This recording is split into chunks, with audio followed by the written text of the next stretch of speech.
नमस्कार सबको। जैसा कि सबको पता है कि इन दिनों भारत में संसदीय चुनाव संपन्न हो चुके हैं और मतगणना का इंतजार है, जो कि 4 जून को होने वाली है।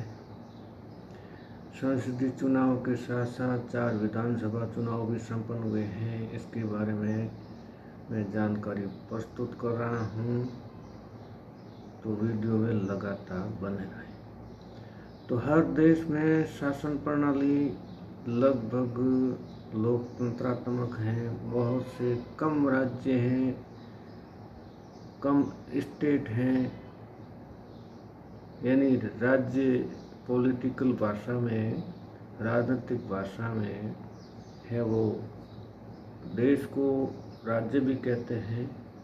यानी विश्व में ऐसे अनेक देश हैं जहाँ बहुत से देशों में लोकतंत्रात्मक चुनाव प्रणाली है। लोकतंत्रात्मक चुनाव प्रणाली का मतलब जहाँ पर जनता द्वारा शासन के प्रतिनिधि चुने जाते हैं, जिससे सरकार का निर्माण होता है।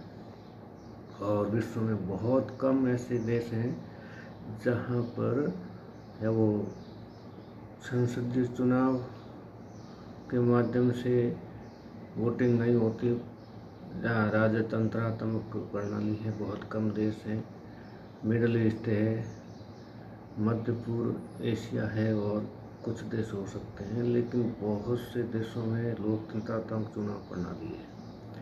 तो इसी के तहत हमारे देश में भी जब देश स्वतंत्र हुआ उस टाइम से है वो देश में है वो चुनाव हो रहे हैं। पहला चुनाव 1952 से हुआ 1952 से लेके अब तक 2000 ये 18वां लोकसभा चुनाव है। ठीक है, तो लोकसभा चुनाव की मतगणना है 4 जून को होने वाली है। तो देश के सभी नागरिकों को इसका बेसब्री से इंतज़ार है। साथ ही जो उम्मीदवार हैं, कैंडिडेट हैं, जिन्होंने चुनाव लड़ा है, पार्टियां हैं, उन सबको बेसब्री से इंतज़ार है। तो इस बात में मेरी सलाह यह है कि हमें है वो वोट दे दिया, इसके बाद हमें इसे इतनी गंभीरता में नहीं जाना चाहिए। हाँ, इंतज़ार रहता है कौन जीत रहा है, कोई भी जीते, लेकिन हमें इस पचड़े में नहीं पड़ना चाहिए कि वो जीत गया, कैसे जीत गया। इस तक लोगों के बीच में तकरार नहीं होनी चाहिए।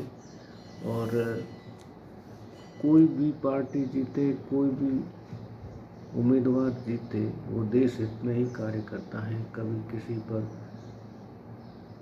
देशद्रोह या देशद्रोही होने का तमगा नहीं लगाना चाहिए। सभी पार्टियां देश हित में काम करती हैं।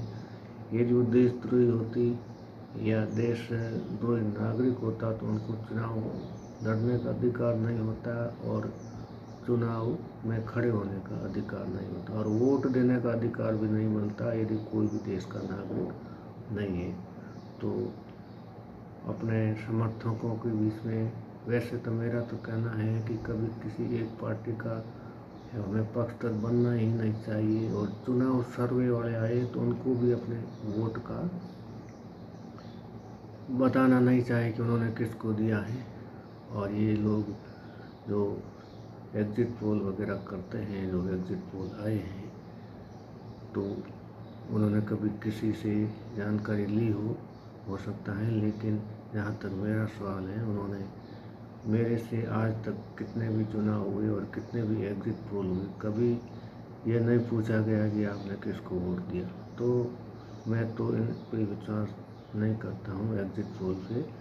एक्चुअल में एग्जिट जो मतगणना होती है उसी दिन परिणाम आता है और उससे स्पष्ट होता है कि किसको कितनी सीटें मिलती, कौन कहाँ से जीता है।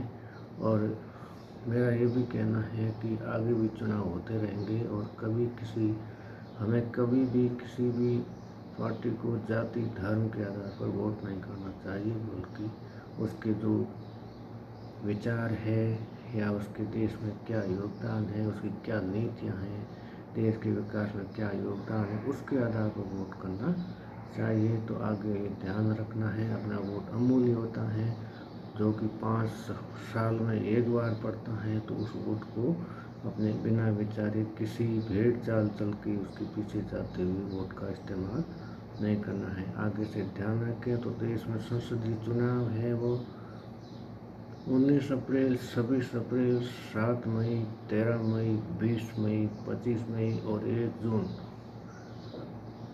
7 चरणों में संपन्न हुए हैं और 4 जून को मतगणना होने वाली है। मतगणना के बाद जो भी स्थिति हो, जो भी नई सरकार बने, वो दो देश के विकास में भागीदारी बराबर पहले की तरह निभाती रहे।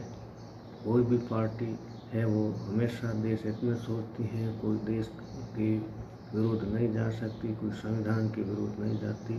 तो संविधान के अनुसार वो काम करेगी। और अब भी हम देख रहे हैं जितनी भी पार्टियां और जितनी भी सरकारें रही हैं, उन सभी ने देश हित में काम किए हैं। जितने प्रधानमंत्री रहे हैं, जितने राज्यों के मुख्यमंत्री रहे हैं, सभी ने देश हित में काम किया है। तो वीडियो पूरा सुनने के लिए बहुत बहुत धन्यवाद। और चैनल पे नए आए हैं तो चैनल को ऑल बेल आइकन ऑन कर